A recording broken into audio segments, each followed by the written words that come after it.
She cheated, so I broke every bone in his body.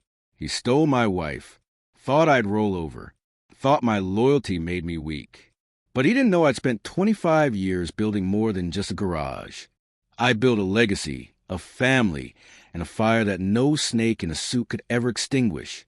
When he stepped into my shop to take everything, I gave him something else. A lesson in pain. A crash course in what real alpha looks like. This story gets insane, and you won't believe what I did next. Like this video, subscribe now, and tell us in the comments where you're watching from. My name's Dave. I'm 45 now. I run a garage, the one I built from the ground up. Every bolt, every beam, it holds the story of my life. What makes it special is that it didn't come from a company or a handout. It came from me.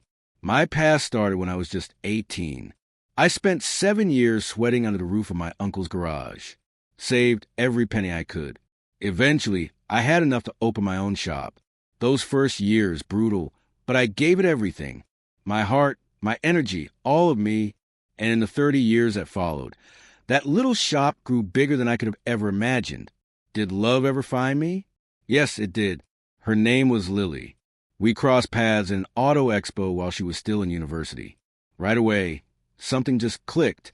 We exchanged numbers, stayed in contact, even though we were miles apart.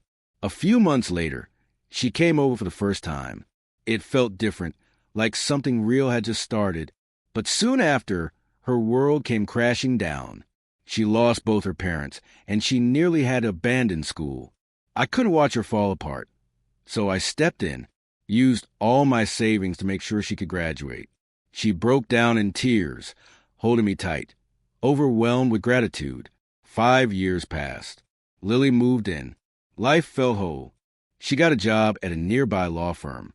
We raised 2 amazing kids, Maria, now 18, about to graduate college, and Jack, 17, who's rocking out in a local band. Watching them chase their passions, it filled me with pride. But something about Lily began to shift. After 2 decades together, I knew her inside and out. Every habit, every glance, even a little fib she thought she could hide. She had just taken on a new role under a high-powered attorney. That's when the distance began. Late nights got longer, her presence fainter. I stayed silent for 3 months, observing. Then one night, I couldn't hold it in. "Why are you always getting home so late?" I asked. I'd always been composed, but something snapped. She'd never seen that side of me before. After 20 minutes of confronting her, she finally cracked. Tears welled up, and she admitted it. She was sleeping with her boss. My mind spun. I asked just one thing. "Why?" Her eyes met mine. "You haven't changed," she said. "You're still that man I married 2 decades ago. Same garage, same clothes. You're loyal, yes, but not enough.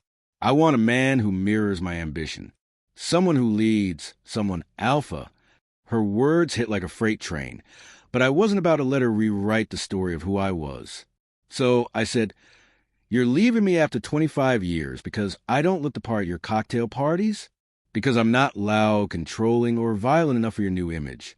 Was I not a good husband? Didn't I support you through college, raise our kids, give them a future, and that still falls short for you?" She stayed firm. "You need to understand. I'm moving forward with someone else. And if you don't cooperate, I'll take everything. Your house, your garage, your legacy." I leaned back, calm. "You really believe you can take it all with legal gains?" She smiled coldly. "I know I can. Good luck." Next morning, she called him. "John, there's a problem. Dave knows." He answered smoothly. "That's fine. We planned for this." She sighed, conflicted. I confessed. "We've been together 2 decades. We have kids. He's been nothing but loyal. And now it feels hollow knowing how much he gave up for me." John's voice was steady. "Don't worry. Just give me the garage address. I'll bring the paperwork." That afternoon he arrived. "Mr. Brown, may I come in?" "I know who you are," I said. He continued. "Lily told you I'm her boss, and I have an army of lawyers. Fight this, and we'll drown you in legal threats, divorce filings, restraining orders, full asset seizure." I laughed. You think you can scare me? He smirked. I've done it before. I stood tall face to face with him. Let me tell you something, John. This garage, I built it with my bare hands. My whole life has been about giving my family everything. You might try to rip it away, but you'll never own the one thing I'll never hand over, my soul.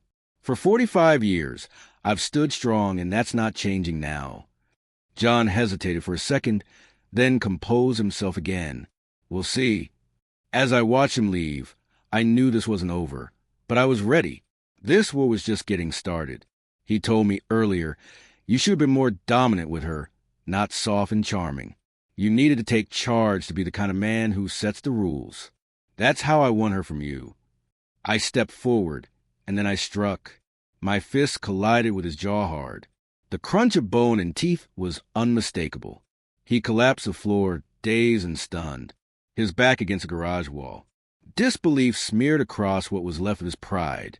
Lesson 1, I said, before the pain could even register. I yanked John upright, only to immediately knock him flat again with a sharp uppercut to his midsection. This time, he toppled sideways, wheezing and choking for air. That was lesson 2. While he fought to breathe, I slammed my boot down on his extended hand, fracturing his wrist and several fingers in the process. There's your 3rd and 4th lessons. John's groans cut off the moment I stomped on his chest, the crack of breaking ribs echoing in the room, his face twisted in unbearable pain. Yes, Mr. Alpha, I said, voice icy. It'd help if you stayed quiet. I'm trying to teach you something. Back in high school, I swore I'd never use my size or strength to harm anyone. But you, John, made me break that vow. Coughing up blood, he tried to keep eye contact, but failed. I placed my boot firmly on his throat to make sure he focused. Before you barge in here to throw your triumph in my face, I continued, I actually planned to let you walk away untouched, but now you change the outcome. You want a lesson in being alpha? Well, take notes. I pushed down harder on his neck. Alpha males, the real ones, they're not always the biggest or the brightest. In a wolf pack, the alpha is whoever's willing to go the farthest, kill if necessary. No hesitation. I removed my foot, watching him writhe helplessly on the floor. You're not even in the same league, I said. You're just another desk jockey pretending to be something you don't understand.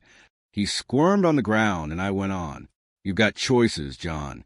Sure, go to the cops. Maybe they arrest me. Maybe not. Could be I make bail.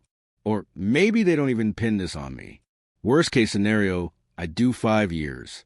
5 years learning new ways to inflict pain, new ways to erase someone without a trace. And when I get out, we'll have this conversation again. I rose to my feet, adjusted my shirt. Or you could treat this whole thing as a warning. A brutal example of what happens when you decide to sleep with another man's wife. John didn't speak. He just lay there gasping, blood pooling around him.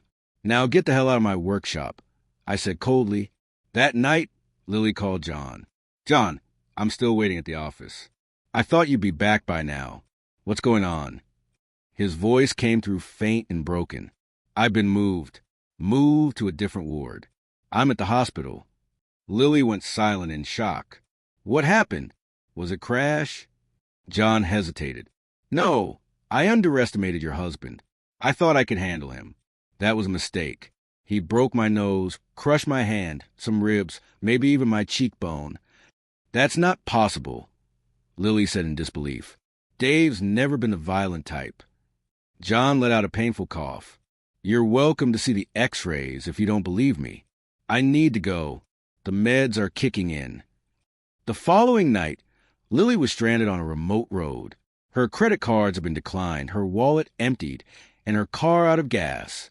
Frantic, she scrolled through her contacts. No one answered, not even her kids. As the first light of dawn touched the sky, a van stopped beside her. She froze as I stepped out. Get in, I said firmly, not waiting for response. She climbed in, shaking. We drove in silence until I finally spoke. Here's how this goes. You're filing for divorce. No alimony, no splitting assets.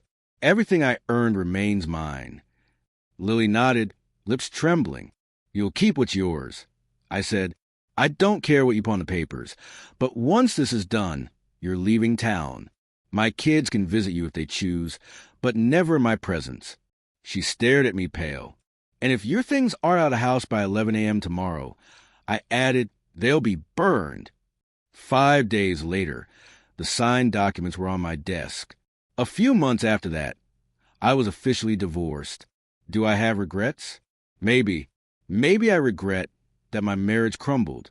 Maybe I regret that Lily never grasped the meaning of loyalty. But what I'll never regret is teaching John exactly what being alpha truly looks.